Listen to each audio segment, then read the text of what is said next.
He solved the Enigma, then invented our AI future. In the winter of 1941, Britain was starving. Not metaphorically, literally. Across the North Atlantic, merchant ships vanished one by one. Oil tankers erupted into pillars of flame. Cargo vessels carrying wheat, fuel, and ammunition never reached port. Sailors, many barely older than boys, were thrown into black, freezing water as German U-boats slipped away unseen. Food was rationed, fuel was rationed, hope was rationed. If Britain lost control of the sea, the war would not end with an invasion. It would end with silence. And beneath the thunder of depth charges and the groan of steel hulls, a quieter war was unfolding. A war fought with symbols instead of bullets, with logic instead of guns, with machines instead of men. The German Navy communicated using a cipher device so complex, so meticulously engineered, that its designers believed it was mathematically unbreakable. Every keystroke altered its internal wiring. Every message rewrote its own lock. And every single day, the entire system reset. They called it Enigma. To German high command, Enigma was certainty. To the Allies, it was a wall. North of London, hidden behind hedgerows and wrapped in secrecy, stood a decaying Victorian estate that would become the nerve center of this invisible war. Bletchley Park. It wasn't glamorous. It was freezing in winter, suffocating in summer. Wooden huts, bare light bulbs, endless paperwork, endless pressure. Inside those huts worked an unlikely army. Linguists pulled from universities, mathematicians who had never seen combat, crossword champions recruited from newspapers, chess players who could see 10 moves ahead. And among them was a man who never quite fit anywhere. Socially awkward, uninterested in small talk, unimpressed by authority. He ran long distances to think. He spoke in short bursts, followed by long silences. He chained his coffee mug to a radiator so no one could steal it. His name was Alan Turing. History would later remember him as the man who broke Enigma. But that is not the most important thing he did, because what Alan Turing discovered during the war would follow him long after the guns fell silent and quietly reshape the future of humanity. At first glance, Enigma looked harmless, almost quaint. A wooden box, a keyboard, a panel of glowing letters. Inside, a handful of rotating wheels. But beneath that simplicity was a nightmare of mathematics. Each rotor rewired the alphabet. Each key press advanced the machine into a new internal state. A plug board swapped letter pairs before encryption even began. The electrical signal passed through the rotors, struck a reflector, then passed back again. Scrambled twice. Type the same letter twice, and you would never get the same result.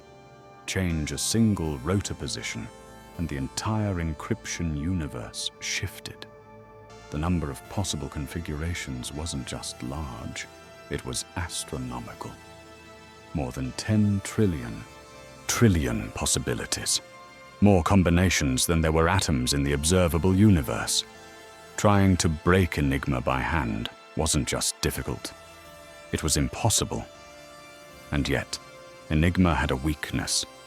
Not in its mathematics. In its operators. German radio operators reused phrases. They opened messages with predictable weather reports. They signed off lazily. Under pressure, they followed habit. These tiny human patterns, called cribs, were invisible to most. But Alan Turing saw them instantly. Enigma, he realized, was not a puzzle to be solved. It was a system to be exploited, and systems demand machines. Alan Turing's mind had been preparing for this long before the war began. As a child, he dismantled clocks just to see how time was measured. As a teenager, He taught himself advanced mathematics from books his teachers didn't understand.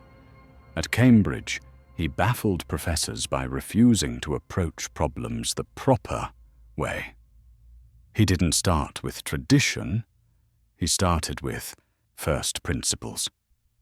In 1936, 3 years before the war, Turing published a paper that would quietly alter the course of history on computable numbers with an application to the Entscheidungs problem.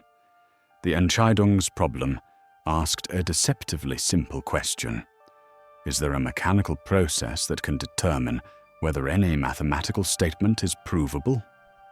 Turing's answer was no. But instead of arguing with symbols, he imagined a machine, a strip of tape, infinite in both directions, a head that could read and write symbols, a finite list of rules. This imaginary device, the Turing machine, could perform any step-by-step logical operation. Then came the leap that changed everything. Turing realized that one special machine could simulate any other machine, if it could read descriptions of machines as data. The universal machine. One machine, infinite behaviors, controlled entirely by instructions. This was the conceptual birth of software. Every modern computer, phones, laptops, servers, exists because of that idea. But Turing saw something deeper. If all logic could be mechanized, what about the logic inside the human mind? What exactly is a thought? When war came, abstraction met urgency. At Bletchley Park, time was the enemy. Every hour lost meant more ships sunk, more sailors dead, more pressure on a nation already on the brink. Turing understood Enigma could never be defeated by human reasoning alone. The search space was too vast, but machines could explore where humans could not. Working with mathematician Gordon Welchman, Turing helped design the bomb, a towering electromechanical device built to mechanize logical elimination. The bomb did not guess. It tested assumptions. It searched for contradictions. And when logic collapsed into certainty, the machine stopped. That stop meant a key. With those keys, Allied intelligence could suddenly read German naval communications almost in real time. Convoys were rerouted. Ambushes were avoided. Wolf packs became the hunted. The Battle of the Atlantic turned. And for Alan Turing, something irreversible happened. He had seen machines perform logic faster, broader, and more reliably than humans ever could. Once you see a machine do that, you can't unsee it. When the war ended, the machines were dismantled. The secrecy remained. Turing returned to civilian life, but he was no longer the same man. He had watched machines save lives. He had seen logic outperform instinct. He had glimpsed thought, somehow made mechanical. One question refused to leave him alone. If machines can compute faster than humans, what truly separates calculation from intelligence? In 1948, while working at the National Physical Laboratory, Alan Turing wrote a report that history nearly lost. Its title was simple: Intelligent Machinery. It was not an engineering proposal. It was a blueprint for minds. The report was radical. Turing argued that building an adult intelligence directly was impossible, too complex, too brittle. Instead, engineers should do what nature does: build a child, a simple, flexible system capable of learning from experience. He described what he called unorganized machines, networks of simple units connected almost at random. Primitive neuron-like structures. These machines would not be programmed line by line.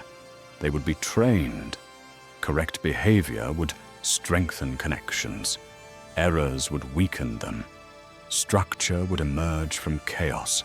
This was machine learning, decades before the term existed, and the world ignored it.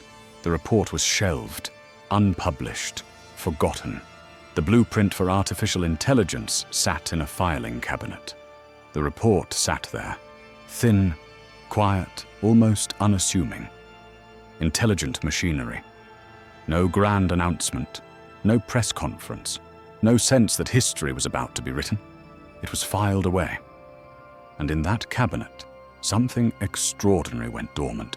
Not because it was wrong, but because it was early. Turing had asked a question the world didn't yet have the courage or the tools to answer.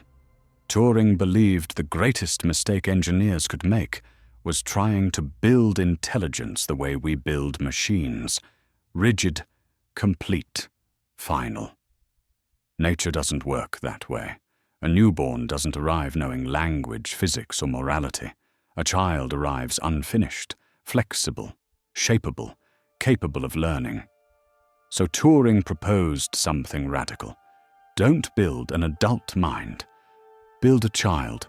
He imagined machines made not of elaborate logic trees, but of simple units, thousands of them, connected in messy, almost random ways. He called them unorganized machines. At first, these machines would be useless. They would make mistakes. They would behave chaotically. They would fail constantly. And that was the point. Because through experience, through feedback, reward, and correction, the machine would begin to change itself. Connections that led to success would strengthen. Connections that led to failure would weaken. Patterns would form. Order would emerge from chaos. This wasn't programming. This was learning. Decades before anyone coined the term machine learning, Turing had already described its soul. With this idea, Turing quietly dismantled one of the most famous objections to machine intelligence, raised a century earlier by Ada Lovelace. Lovelace argued that machines could never originate anything new. They could only do what we told them to do. Turing didn't dismiss her. He absorbed the objection, and then he answered it. A machine that can learn is no longer trapped inside its initial instructions. It can surprise its creator. Not because it is conscious, not because it has intent, but because intelligence is not a list of rules. It is a process, and processes can evolve. Still, the world remained unmoved. Administrators found the ideas too speculative. Engineers wanted faster calculators, not philosophical manifestos. Resources were scarce. Patience was thin. The report stayed unpublished, and Alan Turing moved on. By 1950, he was working at the University of Manchester, helping develop one of the earliest electronic computers. The machines were still primitive, room-sized, fragile, unreliable. But Turing's thoughts were already elsewhere. He had realized something important. Arguing about whether machines think was pointless. The word think meant too many things. Consciousness, awareness, experience, emotion. Philosophers could argue forever. Engineers needed something sharper, so Turing reframed the problem entirely. Instead of asking, "Can machines think?" he asked something far more dangerous. Can machines behave like us? And with that question, he invented a game. He called it the imitation game. Imagine a human judge sitting at a terminal, communicating via text with two unseen participants. One is another human. The other is a machine. The judge can ask anything. Personal questions, logical puzzles, emotional prompts. Both participants reply in text. No voices, no faces, no clues beyond language itself. If the judge cannot reliably tell which is the machine, then, by any practical standard, the machine has succeeded. This was the Turing test. It didn't claim machines were conscious. It didn't claim they had inner lives. It asked something brutally pragmatic. If you can't tell the difference, does the difference matter? Turing went further. He made a prediction. He wrote that by the year 2000, computers would be able to fool human judges at least 30% of the time in 5-minute conversations. At the time, that sounded absurd. Computers barely worked at all, and yet the idea lodged itself into history.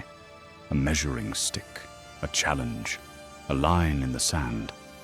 Then came the silence. Not intellectual silence, personal silence. In 1952, Alan Turing reported a burglary at his home. During the investigation, he admitted to having a relationship with another man. That was enough. He was charged with gross indecency. The same country he had helped save now treated him as a criminal.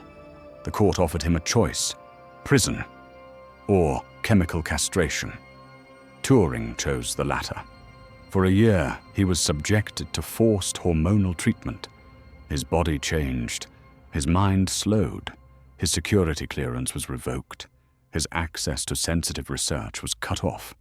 The man who had been trusted with the deepest secrets of the war was now considered a risk. He was isolated, and he was watched. On June 7, 1954, Alan Turing was found dead in his home. He was 41 years old. The official verdict was suicide. Whether by despair, exhaustion, or something quieter and more complex, the result was the same. One of the greatest minds in human history was gone. Not in battle, not in triumph, but in silence. For decades after his death, Turing's ideas slept. Computers were too slow, memory was too expensive, data was scarce. The world simply wasn't ready for learning machines. But slowly, almost imperceptibly, that changed. Transistors shrank, processing power exploded. The internet flooded the world with data. Neural networks, once dismissed as toys, returned. And suddenly, the conditions Turing had imagined were real. Today, we call them large language models. They aren't programmed line by line. They're trained, exposed to vast amounts of human language, shaped by feedback, refined through error. They do not know in the human sense, but they learn patterns so deeply that their behavior begins to feel uncannily familiar. Familiar enough that people hesitate. Familiar enough that conversations blur. In recent experiments, modern AI systems have been placed into classic imitation game-style tests. Human judges speak with both humans and machines, and increasingly they guess wrong. Not always, but often enough. Alan Turing's prediction, missed by a few decades, has arrived. Not with fanfare, with quiet inevitability. And this is where the story becomes uncomfortable. Because Turing never promised comfort, he promised clarity. He showed us intelligence could be mechanized, that learning could be engineered, that behavior, not inner mystery, would define success. The machines around us today are not conscious, but they are doing exactly what Turing said they would. They are learning, they are adapting, they are surprising us. The report did not fail because it was wrong. It failed because it arrived too early. Intelligent machinery landed in a world that still saw machines as glorified calculators, tools that followed instructions, performed arithmetic, and stopped. The idea that a machine could change itself, could grow beyond its initial design, felt not just unrealistic, but dangerous. Alan Turing understood something almost no one else did. Intelligence is not a thing. It is a process, and processes can be engineered. To grasp how radical this was, we need to understand the intellectual climate of the late 1940s. At the time, intelligence was still treated as mystical, Philosophers argued about souls.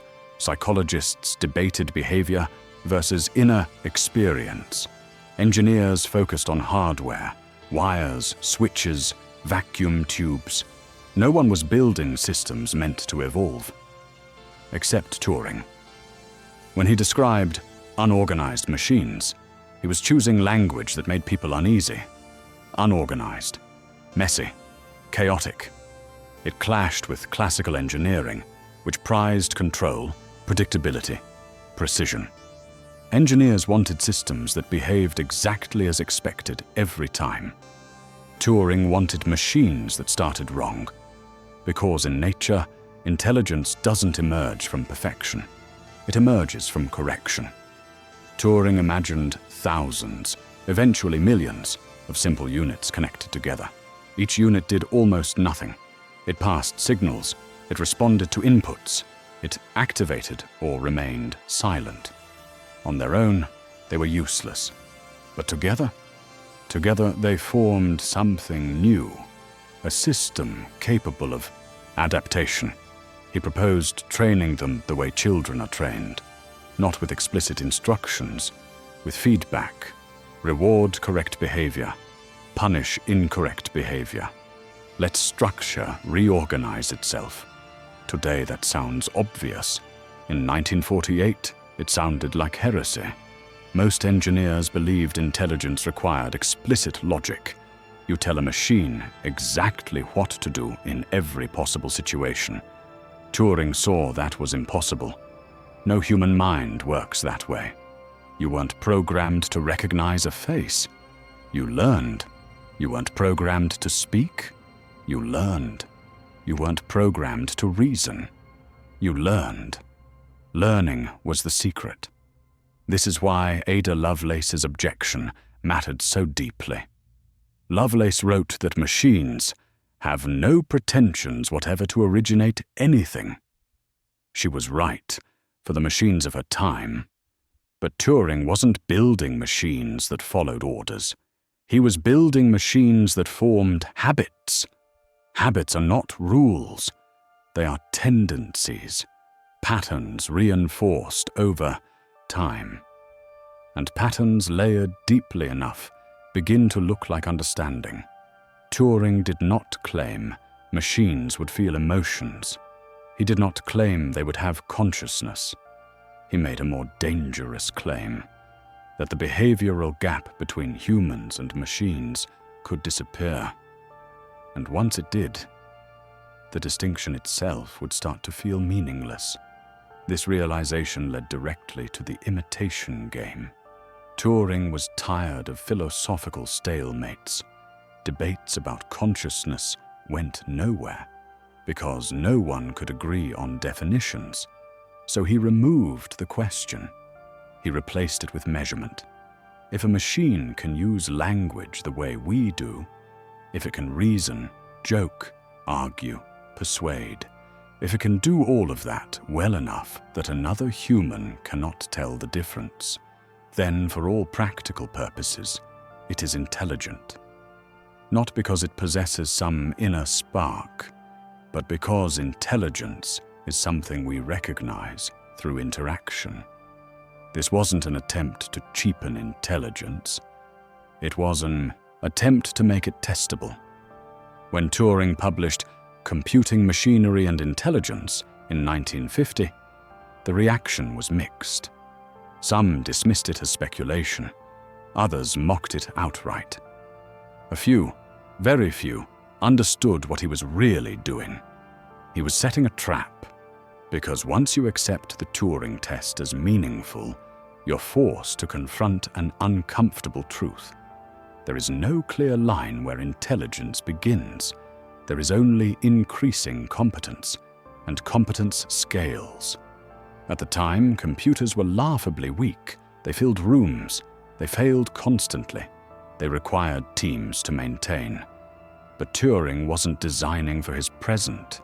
He was designing for a future he would never see.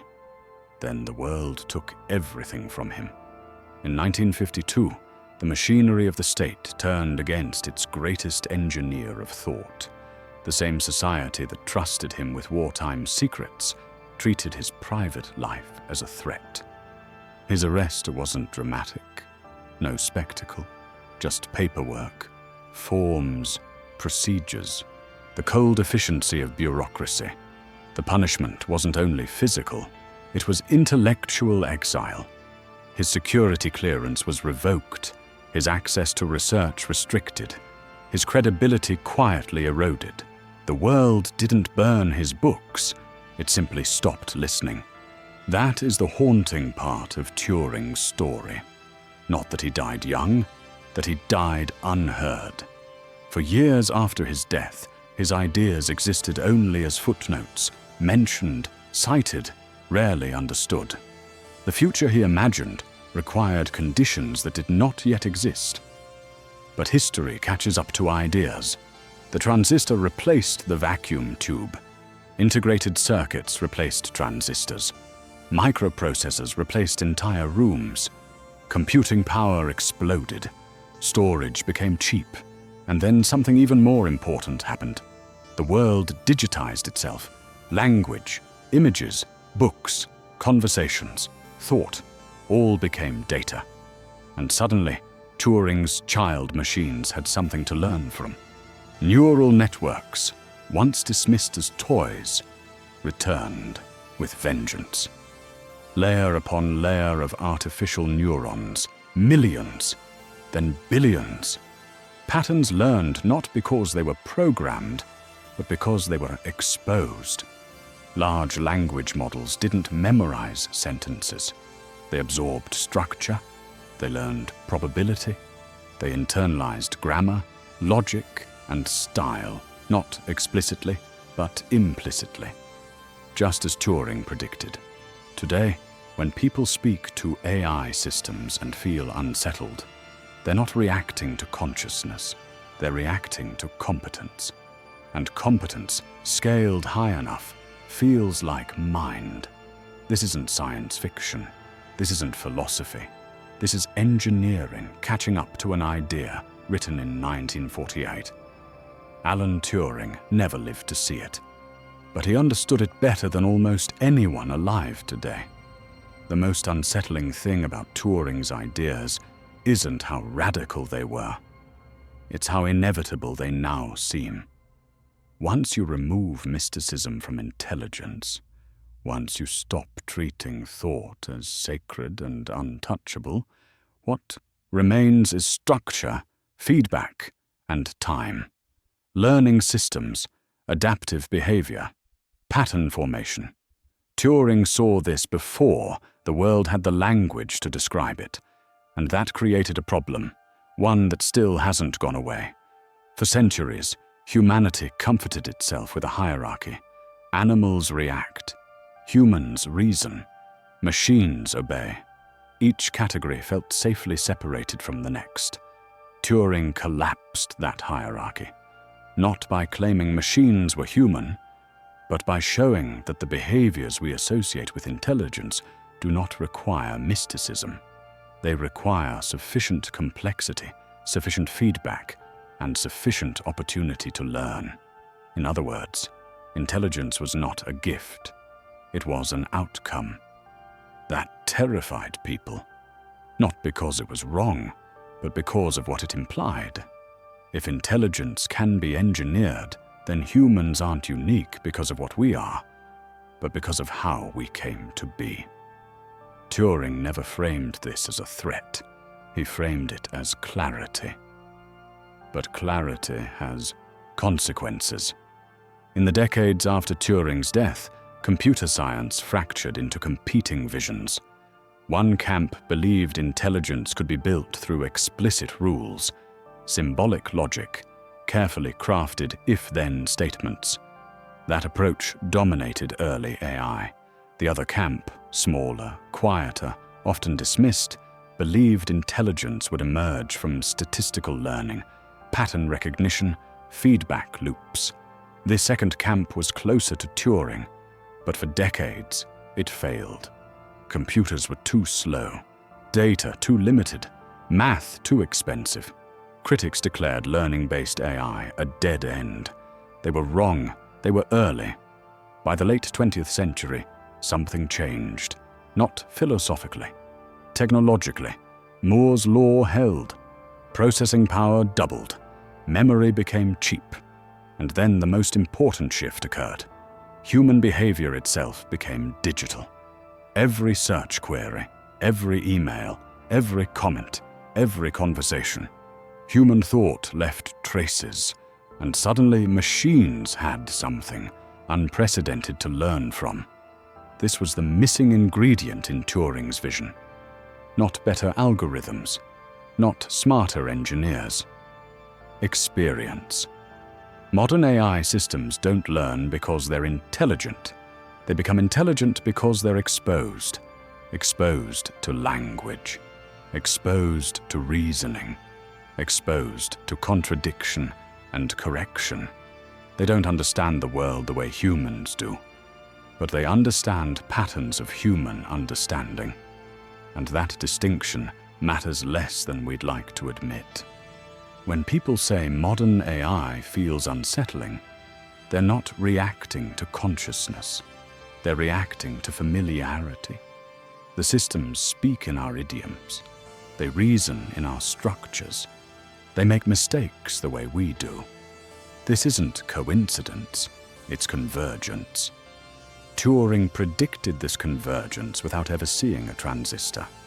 He understood that intelligence isn't about materials, it's about organization. That's why the Turing test still matters, not because it proves machines are conscious, but because it reveals something uncomfortable about us. We judge intelligence through behavior. We always have. When a child speaks coherently, we call them intelligent. When an adult reasons persuasively, we call them intelligent. We don't inspect neurons, we observe outcomes. Turing simply applied the same standard to machines. And once you do that, the door never closes again. This brings us to the question modern society is struggling to answer.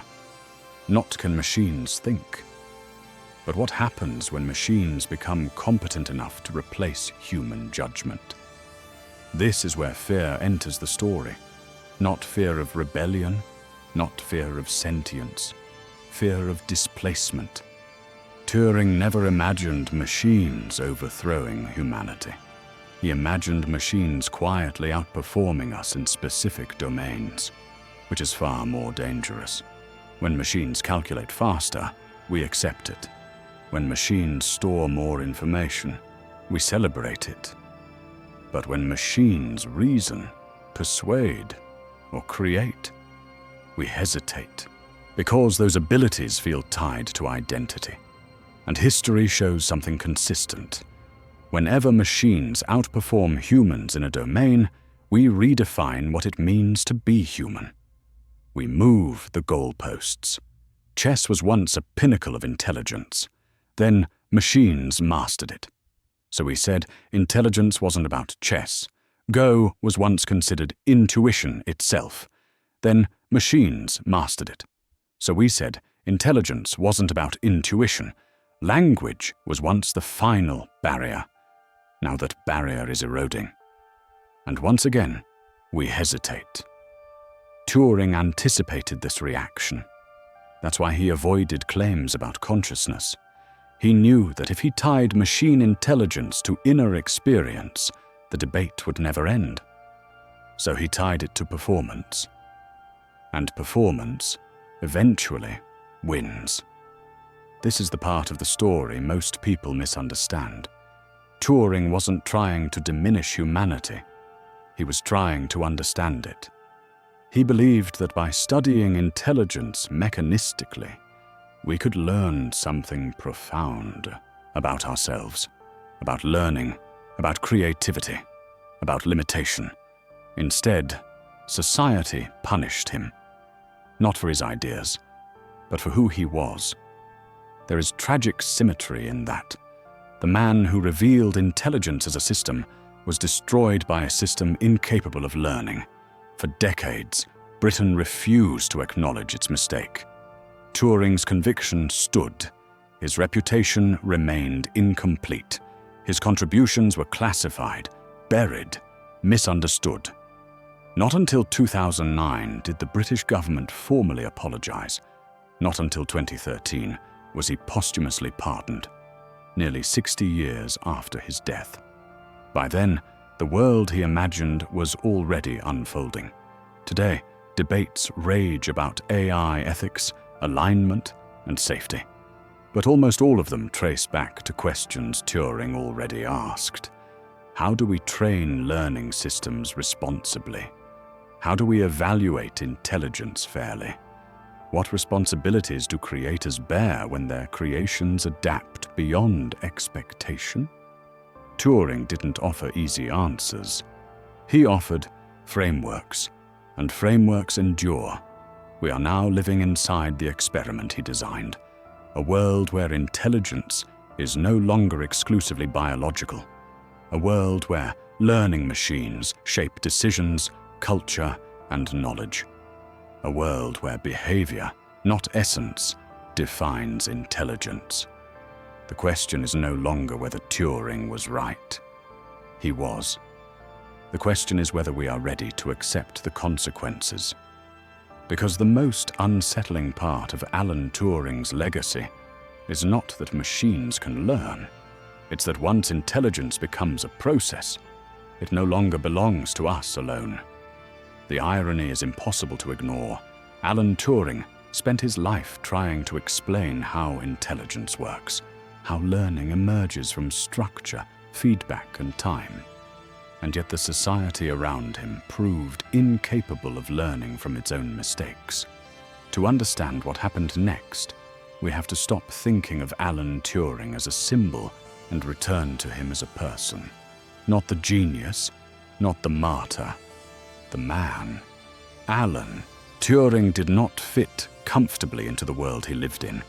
He never had. Even as a child, he struggled with the unspoken rules of social life. He took people at their word. He missed irony.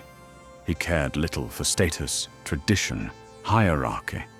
What mattered to him was coherence. Did something make sense? Did it follow logically? Did it work?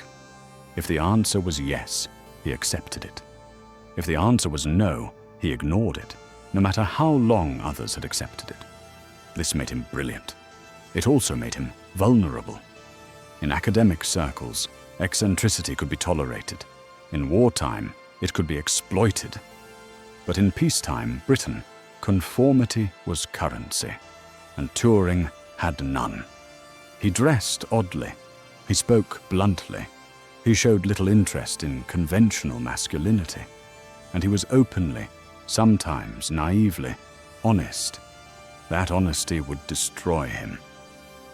If you've made it this far, pause for a second.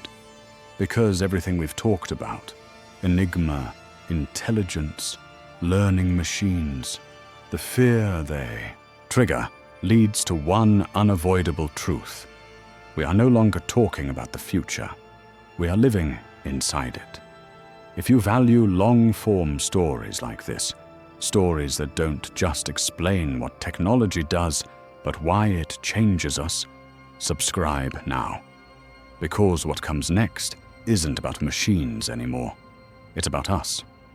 When Turing reported the burglary at his home in 1952, he didn't hide anything. When questioned, he answered truthfully. To him, truth wasn't strategic. It was simply correct. He didn't see his sexuality as a crime because, logically, it wasn't. But logic was irrelevant. The law did not care about coherence. It cared about conformity. The charge of gross indecency wasn't about morality. It was about control, about enforcing boundaries society itself had never questioned. And in that moment, the same system that relied on Turing's mind turned against his body. The punishment, chemical castration, was framed as a humane alternative to prison. It was neither humane nor an alternative. It was erasure. The treatment altered his physiology. His energy dropped. His body changed. His concentration faltered. His emotional equilibrium shifted.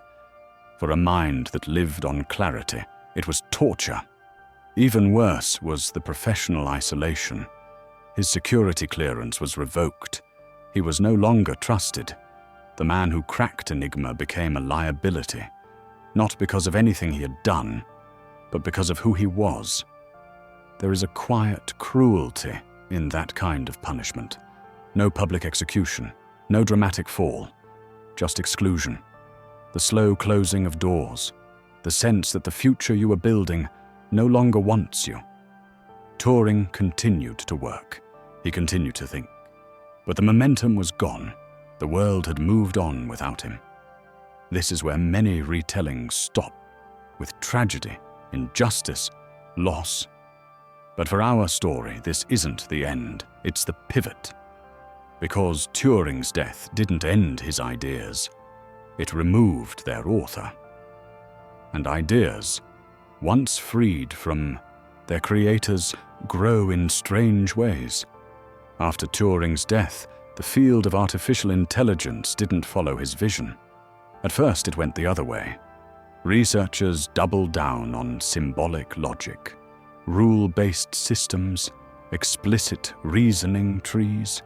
They looked intelligent on paper, but they were brittle. They failed outside narrow domains. They couldn't adapt. They couldn't learn the way Turing imagined. And slowly, almost reluctantly, the field circled back to learning, back to adaptation, back to the child machine. This return wasn't philosophical. It was practical. Rule-based systems broke. Learning systems improved. Results speak louder than theory. They always do. By the late 20th century, neural networks, once mocked, began to outperform symbolic systems in perception, language, and pattern recognition. The irony was thick. The future had chosen Turing's side, but society still didn't know how to talk about it. So the same fears resurfaced. Loss of control, loss of uniqueness, loss of meaning. The anxieties that haunted Turing's lifetime returned, now amplified by scale. And now we find ourselves at a crossroads, one Turing anticipated, but never lived to see. If this story is challenging the way you think about intelligence, history, and technology, this is where it deepens. Subscribe, because the next part confronts the hardest question of all: why societies so often destroy minds that see too far ahead, and what that means for our future with AI. The pattern is older than Turing. Societies celebrate innovation only in retrospect. At the moment, they resist it. Because, truly, new ideas don't just add knowledge, they destabilize identity. Copernicus displaced Earth from the center of the universe. Darwin displaced humanity from divine creation. Freud displaced conscious control. And Turing displaced intelligence itself, from soul to system.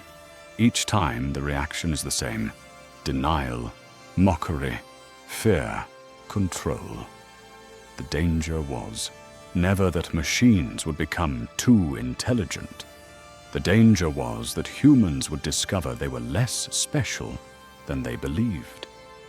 This is why Alan Turing's story matters now more than ever. Not because of Enigma, not because of the Turing test, but because he revealed something we are still struggling to accept. Intelligence is not sacred. It is learned. And anything that can be learned can be replicated. Final end roll. Alan Turing did not just solve a wartime puzzle. He revealed a truth about intelligence itself, that it can be understood, that it can be learned, that it can be built. The tragedy is not that machines are becoming more capable. The tragedy is that the man who saw this future was never allowed to live in it. He helped win a war. He helped invent the digital age. He laid the foundations of artificial intelligence. And then he was silenced, not by his ideas, but by fear. The devices around us now, the algorithms guiding us, the machines learning beside us, they are not the end of Turing's story. They are its continuation. And the question he left us with still stands. Not can machines think, but can humans learn fast enough to live wisely with what they've created? If this story mattered to you, share it. If you want more stories like this, deep, cinematic explorations of science, history, and the ideas shaping our future, subscribe. And remember, understanding the future always begins with understanding the minds that imagined it. This is where the story ends, and where the next one begins.